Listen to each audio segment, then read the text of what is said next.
வணக்கம்,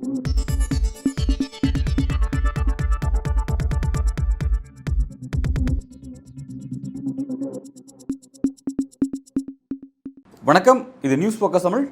நாடாளுமன்ற தேர்தல் முடிவுக்கு பிறகு பெரும்பான்மை இழந்த பிரதமர் மோடி இந்த 240 சீட்டை வச்சுக்கிட்டே நான் 303 இருக்கும்போது போட்ட ஆட்டத்தை நான் இப்போதும் தொடர போகிறேன், இந்த தேர்தல் முடிவு என்னை எந்த வகையிலும் பாதிக்க போவதும் இல்லை அப்படிங்கிற வகையில் தான் அவர் பல்வேறு விஷயங்கள் செஞ்சுக்கிட்டு இருந்தார். குறிப்பாக தன்னோட அமைச்சரவை கேபினெட்ஸ் எதையுமே மாற்றாமல் அதே மாதிரியான போர்ட்ஃபோலியோ அப்படியே கண்டினியூ பண்ணார்.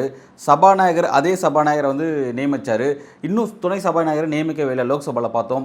அதே மாதிரி அவர் எல்லா விஷயங்களும் தன்னோட பழைய விஷயத்தை மாற்றிக்காத மாதிரி காமிச்சிக்கிட்டு இருந்தார். அப்படி இருக்க பிரதமர் மோடி உண்மையிலே அவர் அப்படியே தான் தொடராரா? அவருக்கு என்னென்ன நெருக்கடி வந்திருக்கு, எந்தெந்த விஷயங்களை பின்வாங்கியிருக்கிறாரு, இந்த 3 மாதத்தில் அவர் எந்தெந்த விஷயத்தில் பின்வாங்கியிருக்கிறாரு, பழைய அவரோட ஆட்டம் முடிவுக்கு வந்திருக்கா அப்படிங்கிற விஷயத்தை பற்றி இன்றைக்கி நம்ம விரிவாக பேச போகிறோம். ஃபர்ஸ்ட் ஆஃப் ஆல் பார்த்தீங்கன்னா 2013 ஒளிபரப்பு சேவை மசோதாவை அவர் நிறைவேற்றினார். அந்த மசோதா எதுக்கு அப்படிங்கிறது நம்ம எல்லாருக்கும் நல்லாவே தெரியும். இன்றைக்கி இருக்க சோஷியல் மீடியா ஆளும் அரசை கடுமையான விமர்சனங்கள் செய்யக்கூடிய பல இண்டிவிஜுவல் கிரியேட்டர்ஸ் அதில் உருவாகியிருக்காங்க. குறிப்பாக பிரதமர் மோடி இந்த முறை பெரும்பான்மை இழக்கிறதுக்கு முக்கிய காரணமாக அமைஞ்சது பார்த்திங்கன்னா, தமிழ்நாட்டுக்கு வெளியில் பார்க்கும்போது நேஷனல் லெவலில் முக்கியமாக 2 இண்டிபெண்டன்ட் ஜேர்னலிஸ்ட்டு ஒரு முக்கியமான ரோல் பார்த்தாங்க. ஒன்று துருவ் ரத்தி அப்படிங்கிறவர் நம்ம பார்த்தோம். அவர் பார்த்த ஒரு முக்கியமான ஒர்க்கும், அதே மாதிரி ரவீஷ்குமார் அப்படிங்கிறவர் அவர் ஒரு யூடியூப் சேனல்ஸ் நடத்தியிருக்காரு. இவங்க 2 பேரும் யூடியூப் சேனல்ஸில் மோடிக்கு எதிராக மோடியுடைய இந்த 10 ஆண்டுகால ஆட்சியில் அவர் நிறைவேற்றிய பல்வேறு மக்கள் விரோத சட்டங்களை, மக்கள் விரோத திட்டங்களை எல்லாத்தையும் டிஸ்கிரைபாக க்ளீனாக அங்கே இருக்க பெரும்பான்மை மக்கள், மோடிக்கு வாக்கு வங்கியாக இருக்கக்கூடிய பெரும்பான்மை இந்தி பேசும் மக்கள், அந்த மக்களுக்கு புரியக்கூடிய அந்த மொழியில், ஹிந்தி மொழியில் அந்த பிரச்சனை எல்லாத்தையும் டீகோட் பண்ணி காமிச்சாங்க. அது உண்மையிலே பல கோடி பார்வையாளர் சென்றடைஞ்சது. அதன் காரணமாகவே இந்தி பெல்ட்டில் மோடியுடைய வாக்கு வங்கி இருக்கக்கூடிய அந்த ஹிந்தி ஆட்லேண்ட்லேயே அவர் இந்த முறை பல இடங்களில் பெரும்பான்மை இழக்கிறதுக்கு, குறிப்பாக ராஜஸ்தான், உத்தரப்பிரதேஷ் உள்ளிட்ட ஸ்டேட்ஸில் அவர் பெரும்பான்மை இழக்கிறதுக்கு முக்கியமான காரணமாக அமைஞ்சது. பார்த்தீங்கன்னா அவங்க பார்த்த முக்கியமான ரோல் அப்படிங்கிறது தவிர்க்க முடியாத ஒரு உண்மை அப்படிங்கிறது கவனிக்கிறோம். ஆனால் பிரதமர் மோடி ஆட்சிக்கு வந்த இந்த 10 ஆண்டுகளில் சேட்டலைட் சேனல்ஸை ஃபுல்லாகவே பெரிய அளவில் கண்ட்ரோல் பண்ணிட்டார். அது நேஷனல் மீடியாவாக இருக்கட்டும், ஸ்டேட்டில் இருக்கக்கூடிய மீடியாவாக இருக்கட்டும், எல்லா மீடியாவும் கண்ட்ரோல் பண்ணி தன்னுடைய விருப்பத்தின் அடிப்படை தான் இங்கே இருக்கிற மீடியாக்களை இயங்கணும். அந்த வகையில் இங்கே இருக்க மீடியாக்கள் எல்லாமே கோடி மீடியாக்கள் அப்படின்ற ஒரு பேரை பெற்றுச்சு அப்படிங்கிறது கவனிச்சோம். அதை பற்றிலாம் கண்டுக்காமல் அவர் தொடர்ச்சி ஆட்சி செஞ்சுட்டு இருந்தார். ஆனால் சோஷியல் மீடியாவை அவர் கையகப்படுத்துறத, அதை தன்னோட கண்ட்ரோலில் கொண்டு வரதில் அவர் தோல்வி அடைஞ்சிட்டார் அப்படின்னு தான் பார்க்க முடியும். ஏன்னா அந்த மாதிரியான இண்டிபெண்டன்ட் கிரியேட்டர்ஸ் மோடிக்கு எதிராகவும், குறிப்பாக பாஜக எதிராகவும் பல விஷயத்தை இந்த 10 ஆண்டுகளை டீகோட் பண்ணி காமிச்சாங்க. அது ஒரு முக்கியமான ரோல் வச்சுது. அப்படின்றதுனால அந்த இண்டிபெண்டன்ட் சோஷியல் மீடியா கிரியேட்டர்ஸை அவங்களுக்கு ஒரு கடிவாளம் போடணும் அப்படிங்கிறதுக்காக தான் இதை ஒளிபரப்பு சேவை மசோதாவை கொண்டு வந்தாங்க. அதை மோடி இப்போ பின்வாங்கியிருக்கிறாரு. பட் பின்வாங்கினது ஒரு டெம்பரரி சொல்யூஷன் சொல்கிறாங்க. அது குறித்து துறை சார்ந்த அமைச்சர் அஸ்வினி வைஷ்ணவ் என்ன சொல்கிறாருன்னு பார்த்தீங்கன்னா, இதில் பல விஷயங்களை நாங்கள் சீர்திருத்த வேண்டியது இருக்குது. குறிப்பாக இந்த இண்டிபெண்டன்ட் கிரியேட்டர்ஸ்க்கு ஒரு நிரந்தர பொருளாதாரம் வரணும் அப்படிங்கிற வகையில் சில விஷயங்களை மாற்றி அமைக்க போகிறோம். தொழில்நுட்பங்களை சில மறு உருவாக்கம் கொண்டு வர போகிறோம். ஏற்கனவே இந்த மசோதா அங்கே கொண்டு வரும்போது இங்கே இருக்கக்கூடிய ஊடக சார்ந்த கட்டமைப்புகள் என்ன சொன்னாங்கன்னா, எங்ககிட்ட கருத்துக்கள் கேட்காம அதை கொண்டு வந்துட்டாங்க அப்படிங்கிற கருத்தை முன் வச்சாங்க. அதனால் அவங்ககிட்ட இருந்தெல்லாம் விரிவான கருத்துக்களை நாங்கள் பெற வேண்டியது இருக்குது. அதெல்லாம் பெற்றுக்கிட்டு இதை இன்னும் டீட்டெயில்டாக, இன்னும் ஆக்கப்பூர்வமான விஷயமா இதை மாற்றி அமல்படுத்த போகிறோம் அப்படிங்கிறத சொல்லியிருக்காங்க. பட் அந்த விஷயங்கள் இன்னும் பெண்டிங்கில் இருக்குது அப்படிங்கிறத பார்க்குறோம். அந்த விஷயத்தை பொறுத்த வரைக்கும் மோடி ஏற்கனவே கொண்டு வந்தது அவருக்கு எப்பவுமே பின்வாங்கினது கிடையாது. கடந்த 10 ஆண்டுகளில் பார்த்தீங்கன்னா விவசாய சட்டத்தில் மட்டும் தான் முறையாக மோடி பின்வாங்கினார்னு பார்த்தோம். அதை தாண்டி அவர் கொண்டு வந்த எந்த விஷயத்தையும் திரும்ப பெற்றதில்லை.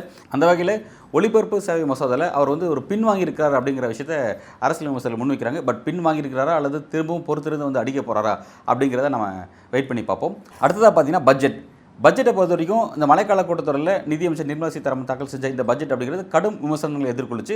குறிப்பாக பார்த்தீங்கன்னா இந்த பட்ஜெட் நிதிஷ் நாயுடு பட்ஜெட்டு. மோடி தன்னோட நாற்காலியை காப்பாற்றிக்கிறதுக்காக, வர இருக்கக்கூடிய ஓராண்டுகளுக்கு தன்னோட நாற்காலி சேஃபாக இருக்கணும் அப்படிங்கிறதுக்காக இப்படி ஒரு பட்ஜெட் தயார் பண்ணார் அப்படிங்கிற ஒரு விமர்சனத்தை வெளிப்படையாக எதிர்கொண்டுச்சு. இந்த பட்ஜெட் பற்றி எதிர்க்கட்சிகள் விமர்சனம் வச்சாங்க. ஏன்னா எதிர்க்கட்சிகள் அவங்களுடைய ஸ்டேட்ஸுக்கு எந்த விதமான ஸ்கீம்ஸும் அறிவிக்கப்படலை அப்படிங்கிறனால அவங்க எதிர்த்தாங்க. ஆனால் என்டிஏக்குள்ளே இதில் ஒரு எதிர்ப்பு இருக்குது அப்படின்னு சொல்லப்பட்டுச்சு. காரணம், நிதிஷ்க்கு பெரிய அளவில் மோடி 58,000 கோடி இந்த பட்ஜெட்டில் கொடுத்துருந்தாரு. பட் நாயுடுக்கு பார்த்தீங்கன்னா அப்படியே கடன் வாங்குறதுக்கான சில ஃபெசிலிட்டிஸ் மட்டும் தான் கொடுத்துருந்தார். அப்படிங்கிறதால நாயுடுமே இந்த விஷயத்தில் ஒரு அப்செட் ஆகிட்டார். இந்த விஷயம் அவர் எதிர்பார்த்தது ஒன்று, பட் கொடுத்தது ஒன்றா இருக்குது அப்படின்ற அளவில் என்டிஏயும் அவரால் ஃபுல்ஃபில் பண்ண முடியல அப்படின்றத பார்த்தோம். அடுத்ததாக பார்த்தீங்கன்னா பாஜக ஆளக்கூடிய ஸ்டேட்ஸ், பாஜக ஆட்சி தான் நடக்குது. இப்போ பாஜக ஆளக்கூடிய ஸ்டேட்ஸுக்கு அந்த மாநிலத்தையுமே இவர் எதுவுமே செய்யலை அப்படின்ற வகையில் பாஜகனுடைய உட்கட்சி விவகாரமாக கூட இது மாறுச்சு. நம்ம ஸ்டேட்ஸ்க்கு எதுவும் செய்யலை அப்படிங்கிறனால பெரிய ஒரு விமர்சனத்தை எதிர்கொள்ளுச்சு. குறிப்பாக வர இருக்கக்கூடிய 4 மாநில தேர்தல், மகாராஷ்டிரா, ஹரியானா, ஜம்மு அண்ட் காஷ்மீர் உள்ளிட்ட 4 மாநில தேர்தலுக்கான எலெக்ஷன் நடக்க போது அந்த ஸ்டேட்ஸுக்கு கூட இந்த பட்ஜெட்டில் அவர் பெருசாக எதுவுமே செய்யலை அப்படிங்கிறது கவனிக்கக்கூடிய ஒரு விஷயமா ஒரு விமர்சனமாக முன்வைக்கப்பட்டுச்சு. இந்திய அளவில் மட்டும் இது விமர்சிக்கப்படலை. உலகளவில் வல்லரசு நாடுகளுடைய முதலாளித்துவ வல்லரசு நாடுகளே வந்து இந்த பட்ஜெட்டை வந்து விமர்சனம் பண்ணி சில கட்டுரைலாம் எழுதியிருந்தாங்க. அதை இங்கே இருக்கக்கூடிய முக்கியமான பாஜக ஆதரவு பத்திரிகைகளே வெளியிட்டிருந்தாங்க. இந்தியா தங்களுடைய பொருளாதார கொள்கையை மாற்றிக்கொள்ளாவிட்டால் விரைவில் அதல பாதாளத்துக்கு போகும், மிகப்பெரிய பணவீக்கம் எதிர்கொள்ள இருக்கும் அப்படிங்கிற கருத்துக்களை தெரிவிச்சிருந்தாங்க. குறிப்பாக அவங்க இந்த விஷயத்துக்கு எப்படி ஒரு உதாரணம் சொன்னாங்கன்னா, ஃபர்ஸ்ட் கியரிலே ஒரு காரை 100 கிலோமீட்டர் ஸ்பீடில் ஓட்டினா அது என்ன மாதிரியான பிரச்சனை எதிர்கொள்ளுமோ, அந்த கார் எந்த அளவுக்கு டேமேஜ் ஆகுமோ அந்த மாதிரி தான் இந்தியா வந்து 10 ஆண்டுகளை பயணப்பட்டு இருக்கு. 11வது ஆண்டும் அப்படியே போகக்கூடாது, விரைவில் அந்த பொருளாதார கொள்கையை மாற்றி அமைக்கணும் அப்படிங்கிற மாதிரி தங்களோட கருத்துக்களை தெரிவிச்சிருந்தாங்க. ரெண்டாவது பார்த்தீங்கன்னா, தி ஹிந்து ஆங்கில நாளிதழ் வந்து ஒவ்வொரு முறையும் வந்து இருக்கக்கூடிய முக்கியமான இஷ்யூஸ் சார்ந்து அவங்க ஆய்வு செய்வாங்க. அவங்க ஆய்வு செஞ்ச அந்த அறிக்கை என்ன சொல்லிச்சுன்னு பார்த்தீங்கன்னா, இப்படி ஒரு பட்ஜெட்டை வெளியிட்டு பாஜக தங்களுடைய கோர் வாக்கு வங்கியாக இருக்கிற மிடில் கிளாஸ் வாக்குகளை இழந்துட்டாங்க அப்படிங்கிற விஷயத்தை தெரியப்படுத்தியிருந்தாங்க. அந்த அளவுக்கு இது வந்து ஒரு சார்புத்தன்மை பட்ஜெட்டாக மாறி இருந்துச்சு. ரெண்டாவது பார்த்தீங்கன்னா, நிதியமைச்சர் நிர்மலா சீதாராமன் போபால் நினைக்கிறேன் மத்திய பிரதேசில் அங்கே ஒரு நிகழ்ச்சியில் பேசும்பொழுது, வரியே இல்லாமல் 0 வரி அப்படிங்கிற மாதிரியான ஒரு பட்ஜெட் தான் நாங்கள் தாக்கல் பண்ணணும்னு நினைக்கிறோம், ஆனால் எங்களால் முடியல, அரசோட நிலைமை அந்த மாதிரி இருக்குது அப்படின்னு குறிப்பிட்றாங்க.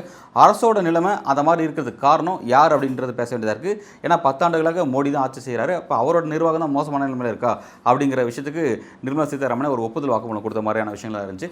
குறிப்பாக பட்ஜெட் தாக்கல் செஞ்சதுக்கு பிறகு எல்எஸ்ஜிடி என்று சொல்லக்கூடிய அந்த வரி குறியீட்டோட பலனை வந்து நிர்மலா சீதாராமன் குறைக்கக்கூடிய ஒரு நெருக்கடிக்கு தள்ளப்பட்டாங்க அப்படிங்கிறத பார்க்குறோம். இந்த மாதிரியான விஷயங்கள் பார்த்தீங்கன்னா பாஜகவுக்கு இந்த பட்ஜெட்டுங்கிறது ஒரு நெருக்கடியாக மாறி இருக்கு. மோடி வந்து தன்னோட பழைய ஸ்டாண்ட்லேருந்து இறங்கி வந்திருக்காரு அப்படிங்கிற விஷயங்களை இங்கே இருக்கக்கூடிய அரசியல் விமர்சகர்களால் முன்வைக்கக்கூடிய ஒரு விஷயமா இருக்குது அப்படிங்கிறத பார்க்குறோம். அடுத்ததாக பார்த்தீங்கன்னா, வக்ஃபு சட்ட திருத்த மசோதா பாஜக மேற்கொண்டாங்க. கிட்டத்தட்ட 40க்கும் மேற்பட்ட திருத்தங்கள். அதில் நாட்டிலே வந்து பார்த்தீங்கன்னா சொத்துக்கள் எங்கெங்கெல்லாம் அதிகமாக இருக்குன்னு பார்த்தீங்கன்னா, ராணுவத்திலையும் ரயில்வேலையும் தான் அதிகமாக இருக்குது. அதுக்கு அடுத்ததாக வந்து இந்த வக்ஃபு நிறுவனங்கள்கிட்ட மிகப்பெரிய அளவில் பல லட்சம் கோடி சொத்துக்கள் இருக்குது. அந்த சொத்துக்களை பாஜக இப்போ டார்கெட் செய்யுது அப்படின்ற ஒரு விமர்சனத்தை இங்கே கூட இஸ்லாமியர்கள் முன் வச்சாங்க. ரெண்டாவது பார்த்தீங்கன்னா, இஸ்லாமியர்களுடைய முழுக்க இஸ்லாமியர்களால் நடத்தப்படக்கூடிய அந்த வக்ஃபு நிறுவனங்களில் இந்துக்களை இறக்கணும் அப்படிங்கிறது மூலமாக பாஜக இந்த இன்ட்ரெஸ்ட்டை காட்டுறாங்க அப்படிங்கிறதாலும், இதன் மூலமாக இந்துக்கள் முஸ்லீமில் ஒரு கலவரத்தையும் அதை நோக்கி ஒரு அரசியலை முன்னெடுக்குது பாஜக அப்படிங்கிற மாதிரியான கருத்துக்களை இங்கே இருக்க அரசியல் விமர்சகர்களும் முன் வச்சாங்க அப்படிங்கிறது கவனித்தோம்.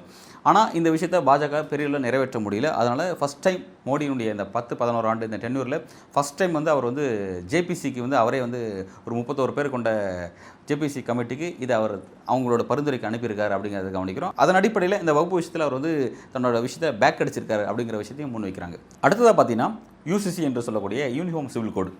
இந்த விஷயத்தை அவர் எங்கே பேசுகிறாருன்னு பார்த்தீங்கன்னா, நாட்டினுடைய 78வது சுதந்திர நாள் உரையில் அவர் இந்த விஷயத்தை தெரியப்படுத்துகிறாரு. நடைமுறையில் இருக்கக்கூடிய சிவில் சட்ட உரிமைகள் அப்படிங்கிறது ஒரு மதச்சார்பு தன்மை கொண்டதாக இருக்குது. எனவே வந்து ஒரு மதச்சார்பற்ற தன்மை நோக்கி நம்ம நகர வேண்டியது இருக்குது அப்படின்ற கருத்தை அவர் அங்கே பதிவு செஞ்சுருந்தார். உடனடியாக இங்கே இருக்கக்கூடிய எதிர்க்கட்சிகள் வந்து வலிமையாக அந்த விஷயத்தை எதிர்க்க ஆரம்பிச்சிட்டாங்க. யூசிசி அவர் அமல்படுத்த போகிறாரு.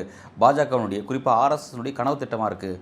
ஆர்எஸ்எஸ்னுடைய 3 முக்கியமான கனவு திட்டத்தில் இதுவும் ஒன்றாக இருக்குது. எனவே அதை நோக்கி நகராரு. 240 வந்ததுக்கு பிறகும் மோடி வந்து இந்த விஷயத்தை கையில் எடுக்கிறாரு அப்படிங்கிற விஷயத்தை முன் வச்சாங்க. பட் இந்த விஷயத்தை அவர் முன் வச்சதுனால எதிர்க்கட்சிகளாக இருக்கக்கூடிய இந்தியா கூட்டணி மட்டும் இதை எதிர்க்கல, என்டிஏலேருந்து எதிர்ப்புகள் பதிவாச்சு அப்படிங்கிறது தான் நம்ம கவனிக்கத்தக்க விஷயமாக பார்க்குறோம். என்டிஏக்குள்ளேருந்து குறிப்பாக பார்த்தீங்கன்னா நிதிஷ்குமாரோட ஜேடியூலேருந்து அவங்க என்ன சொன்னாங்கன்னா, ஏற்கனவே சட்ட ஆணையத்தில் இதுக்கு எதிராக நாங்கள் கருத்துக்களை பதிவு செஞ்சுருக்கோம், இதை நடைமுறைப்படுத்துறதுனால என்னென்ன சிக்கலாக இருக்குது அப்படிங்கிறத பதிவு பண்ணியிருக்கோம் அப்படின்றத அவர் அந்த ஜேடியூனுடைய திரு கேசி தியாகியும் அந்த கட்சியினுடைய ஸ்போக் பர்சனும் தெரியப்படுத்துகிறாங்க அப்படிங்கிறத கவனிக்கிறோம். அதே மாதிரி பார்த்தீங்கன்னா, ஆந்திராவில் இருக்கக்கூடிய சந்திரபாபு நாயுடுக்கு நாங்கள் வந்து இங்கே இருக்கக்கூடிய இஸ்லாமிய வாக்குகளையும் பெற்று தான் நாங்கள் இந்த இடத்துக்கு வந்திருக்கோம், இஸ்லாமியருடைய உணவுகளை பாதிக்கிற மாதிரி மோடி ஏதாவது ஒரு திட்டத்தை கொண்டு வந்தார்னா அதை ஒருபோது நாங்கள் ஏற்றுக்கொள்ள மாட்டோம் அப்படிங்கிறத அங்கே இருக்கக்கூடிய இஸ்லாம் பிரதிநிதிகளுக்கு நாங்கள் வந்து ப்ராமிஸ் பண்ணி கொடுத்துருக்கோம், அதை நாங்கள் மீற முடியாது அப்படின்ற வகையில் டிடிபியினுடைய கருத்துக்களை பதிவு பண்ணியிருந்தாங்க அப்படிங்கிறதையும் கவனிக்கிறோம். இது எல்லாத்தையும் தாண்டி மோடி பேசின இந்த உரைக்கு பிறகு டெல்லியில் வந்து ஜேபி நட்டாவுடைய இல்லத்தில் ஒரு கூட்டம் நடந்திருக்கு. அந்த கூட்டம் வந்து பெரிய அஃபிஷியலாக நடக்கல, அன்அஃபிஷியலாக நடந்திருக்கு. பட் என்டிஏ கூட்டணியில் இருக்கக்கூடிய எல்லா கட்சிகளும் வந்திருக்காங்க. ஜேடியூலேருந்து, டிடிபியிலேருந்து, பிறகு சிராக் பாஸ்வான் கட்சியிலேருந்து, பிறகு வந்து ஜிதன் ராம் மஞ்சிலேருந்து சின்ன சின்ன கட்சிகள் ஒரு எம்பிக்கள் யாரெல்லாம் வச்சுருக்காங்களோ அந்த மாதிரி வந்து எல்லா கட்சியினுடைய பிரதிநிதிகளும் அந்த கூட்டத்தில் ஜேபி நட்டாவுடைய வீட்டில் கூடின கூட்டத்தில் இது பற்றி யூசிசியை நாங்கள் ஏன் இந்த நேரத்தில் கொண்டு வரோம், இதனுடைய சாதக பாதகத்தை பற்றி நாங்கள் பேசியிருக்காங்க. பட் அவங்க எல்லாருமே அதிருப்தி தெரிவிச்சிருக்காங்க அப்படிங்கிற செய்திகள்லாம் கடந்த நாட்களில் வெளியாக இருந்தது அப்படிங்கிறது கவனிக்கிறோம். அப்போ யூசிசி விவகாரத்தில் அவருக்கு ஒரு பெரிய நெருக்கடி இருக்குது. இதன் காரணமாக அவரால் நிறைவேற்ற முடியாது, 240 வந்ததுனால நிச்சயமாக நிறைவேற்ற முடியாது, அப்போ இதுலேயும் அவர் பேக் அடிக்க தான் போகிறாரு அப்படிங்கிற விஷயத்தை முன்மொழிகிறாங்க. அடுத்தது பார்த்தீங்கன்னா லேட்டர் என்ட்ரி முறை. லேட்டர் என்ட்ரி முறைங்கிறது கடும் சர்ச்சை நிறைந்த ஒன்றாக மாறுச்சு அப்படிங்கிறத கவனித்தோம். அதாவது ரிசர்வேஷனை பின்பற்றாமல் இங்கே இருக்கக்கூடிய ஒரு 24 அமைச்சகங்களுக்கு அதனுடைய துணை செயலாளர்கள், இணை செயலாளர்கள் மற்றும் இயக்குநர்கள்லாம் தேவைப்படுறாங்க அப்படின்ற மாதிரி கிட்டத்தட்ட ஒரு 45 போஸ்ட்டு, 45க்கும் மேற்பட்ட போஸ்ட் அப்படின்னு சொல்லலாம். குறிப்பாக அந்த போஸ்ட்டுக்கு யாரெல்லாம் அப்ளை பண்ண முடியும்னு சொல்லியிருந்தாங்க. ஒன்றிய அரசுடைய பணியாளர்களை தவிர்த்து மாநில அரசு பணியாளர்கள், பிறகு பொதுத்துறை பணியாளர்கள், பிறகு பிரைவேட்டில் சேர்ந்த முக்கியமான நபர்கள், அந்த மாதிரியான அந்தந்த இடத்துங்கிறது, அதாவது அவங்களுக்கு வேணுங்கிற நபர்கள் எங்கெங்கெல்லாம் வெளியில் இருக்காங்களோ அவங்களாத்தையும் டைரெக்டாக ரெக்கமெண்ட் பண்ணுறதுக்காக பாஜக இப்படி ஒரு திட்டத்தை கொண்டு வந்திருக்காங்க. குறிப்பாக பார்த்தீங்கன்னா ரிசர்வேஷனை மோடி மீறக்கூடிய எல்லா விதமான ஆக்டிவிட்டிஸ்க்கும் என்டிஏக்குள்ள இருந்து அவருக்கு எங்கே எதிர்ப்புகள் வரும்னு பார்த்தீங்கன்னா, ஃபர்ஸ்ட் என்டிஏக்குள்ள இருந்த எதிர்ப்பு வந்து பீகாரை தலைமையிடமாக கொண்டிருக்கக்கூடிய ஜேடியூவில் இருந்தும் லோக் ஜன பார்ட்டியிலிருந்து தான் வெளியேறும். ஏன்னா பீகார் அப்படிங்கிறது வந்து ரிசர்வேஷனுக்கு, அதாவது வட மாநில ரிசர்வேஷனில் கவனமாக இருக்கக்கூடிய ஸ்டேட்டாக இருக்குது. குறிப்பாக வந்து மிகப்பெரிய முக்கியமான அரசியல் தலைவர்களான ஜெயபிரகாஷ் நாராயண் தோன்றிய ஸ்டேட்டாக இருக்குது. கற்பூரி தாக்கர் ரிசர்வேஷன் விஷயத்தை சீரியஸாக எல்லா இடத்தையும் அமல்படுத்தி அதுக்காக போராடின ஒரு தலைவர், முன்னாள் மாநில முதல்வர் கற்பூரி தாக்கர் போன்றவர்கள்லாம் வந்து அந்த மாநிலத்தை சேர்ந்தவர்கள் இருக்காங்க. அதனால் அந்த இடத்துல மோடினால் ரிசர்வேஷன் விஷயத்தை மீறக்கூடிய அந்த பாஜகவுடைய அரசியல் இருக்குது பார்த்தீங்கன்னா, அந்த ஆர்எஸ்எஸோட அரசியல் இருக்குது பார்த்தீங்கன்னா, கேஸ்ட் பேஸ்ட் சென்சஸோ இல்லை கேஸ்ட் பேஸ்டான விஷயங்கள் எல்லாத்தையுமே மக்களை இருகுறாக பிரிக்கிறது அப்படிங்கிறதுனால அந்த பிரிவு அரசியல் அங்கே பேச மாட்டோம் அப்படின்னு சொல்லுவாங்க பார்த்தீங்கன்னா, அந்த அரசியலை வந்து அவங்க முன்னெடுத்தாங்கன்னா, அது இடஒதுக்கீடுக்கு எதிரான அரசியலை முன்னெடுத்தாங்கன்னா ஃபஸ்ட்டு எதிர்ப்பே பீகாரில் தான் அவங்களுக்கு வர இருக்குது அப்படிங்கிறத நம்மளால் புரிஞ்சிக்க முடியுது. இந்த இன்சிடென்ட்ஸ் எல்லாம் நமக்கு அதை தான் காட்டுது அப்படிங்கிறத நம்மளால் புரிஞ்சிக்க முடியுது. இப்போ நம்ம பார்த்த இவ்வளோ விஷயங்கள், ஒளிபரப்பு சேவை மசோதா, வகுப்பு சட்ட திருத்த மசோதா, பிறகு பட்ஜெட்டில் நடந்த குளறுபடி, அதில் மோடி பின்வாங்கின விஷயமா இருக்கட்டும், அல்லது யூசிசி விஷயத்தில் மோடி பின்வாங்கின விஷயமா இருக்கட்டும், அல்லது இப்போ லேட்டர் என்ட்ரி விஷயத்தில் அவர் பின்வாங்கினதாக இருக்கட்டும், இது எல்லாமே வந்து மோடி ஒட்டுமொத்தமாக இந்த 3 மாதங்களில், அதாவது பெரும்பான்மை இழந்து என்டிஏ தலைமையில் முதல் முறையாக அவர் ஆட்சி அமைக்கக்கூடிய இந்த காலகட்டத்தில், இந்த 3 மாதத்தில் அவர் வந்து நடத்தணும்னு நினச்சி முன் வந்து இதை செய்ய முடியாமல் பின்வாங்கியிருக்கார் அப்படிங்கிற சில விஷயங்களை வந்து குறிப்பிட்டு, இதன் காரணமாக மோடி வந்து பழைய ஆட்டத்தை அவரால் தொடர முடியல அப்படிங்கிற விஷயத்தை காட்டக்கூடிய ஒரு இன்சிடென்ட்டாக இருக்குது அப்படின்னு குறிப்பிட்றாங்க. இது கூடவே நம்ம இன்னொரு முக்கியமான விஷயத்தை கவனிக்க வேண்டியதாக இருக்குது. அது என்னென்னா, இப்போ அண்மையில் ராஜ்நாத் சிங் தமிழ்நாட்டுக்கு வந்த ஒரு முக்கியமான இன்சிடென்ட், திமுகவுடைய முன்னாள் தலைவர் கலைஞர் அந்த நாணய வெளியீட்டு விழாவில் அவர் கலந்துக்கிட்டார். இப்போ இந்திய கூட்டணியில் வந்து காங்கிரஸ்க்கு அடுத்ததாக 20க்கும் மேற்பட்ட சீட்ஸ் வச்சிருக்கக்கூடிய 3 கட்சிகள் எதுன்னு பார்த்தீங்கன்னா வந்து டிஎம்கே, திரிணாமுல் காங்கிரஸ், சமாஜ்வாதி பார்ட்டி, இவங்கெல்லாம் வந்து 20க்கும் மேற்பட்ட சீட்ஸை வச்சுருக்காங்க. அப்படி இருக்கும்போது இவங்க திரிணாமுல் காங்கிரஸோ அல்லது சமாஜ்வாதி பார்ட்டியோ அவங்களோட நிலைப்பாடு என்னங்கிறது தெரியல. ஆனால் ஃபஸ்ட்டு பாஜகவும் மோடியும் எங்கே நெருக்கம் கட்டுறாங்கன்னா, இந்திய கூட்டணியில் கூட திமுக கிட்ட தான் நெருக்கம் கட்டுறாங்க. அந்த நெருக்கத்தை தான் நம்ம வந்து ராஜ்நாத் சிங் ஸ்டாலின் அப்படின்ற நெருக்கத்தை கலைஞருடைய அந்த நாணய வெளியீட்டு விழாவில் நம்ம பார்த்தோம். அப்போ இது வந்து வேறு விதமான ஒரு தேசிய செய்தியை மோடி கன்வே பண்ணுறாரு அப்படிங்கிற விஷயத்தை இங்கே இருக்கக்கூடிய அரசியல் விமர்சகர்கள் முன் வச்சாங்க அப்படிங்கிறத கவனிக்கும். அப்போ இதெல்லாம் மோடி வந்து தன்னோட பழைய ஆட்டத்தை தொடர முடியாத ஒரு நெருக்கடிக்கு தள்ளப்பட்டிருக்காரோ, அவர் வந்து இதே தான் சொன்னார். அவர் இந்த 240 வச்சுட்டே நான் வந்து பழைய ஆட்டத்தை ஆடி காட்டுறேன் அப்படிங்கிற மாதிரி தான் அவரோட பல விஷயங்கள் எல்லாத்தையும் செஞ்சு காமிச்சார். பட் பட்ஜெட் ஆரம்பிச்சிருந்து பார்லிமெண்ட் கூடினது ஒவ்வொரு விஷயங்களும் பார்த்தீங்கன்னா கடுமையான நெருக்கடி அவர் எதிர்கொண்டுகிட்டே இருக்காரு. குறிப்பாக அந்த கொஸ்டின் பேப்பர் லீக் அவுட் ஆன விஷயத்தில் எதிர்க்கட்சியில் செஞ்ச அரசியலாம் வந்து அவரால் சமாளிக்க முடியல அப்படிங்கிறதுல பார்த்தோம். பல்வேறு விஷயங்களில் நீதிமன்றங்கள், அதாவது குறிப்பாக வந்து உச்சநீதிமன்றத்தினுடைய தலைமை நீதிபதி சந்திரசூட் வந்து பல விஷயங்கள் சூமோட்டோவாக கையில் எடுக்கிறாரு. பல விஷயங்கள் அவரோட பெஞ்சுக்கே வருது. அதெல்லாம் வந்து அவருக்கு நெருக்கடியாக மாறுது. இதன் காரணமாக வந்து மோடி வந்து தன்னோட பழைய ஆட்டத்தை தொடர முடியாத ஒரு தள்ளப்பட்டிருக்காரு அப்படிங்கிற மாதிரி இந்த 3 மாதத்தில் நடந்த அரசியல் மூலமாக முன்வைக்கிறாங்க.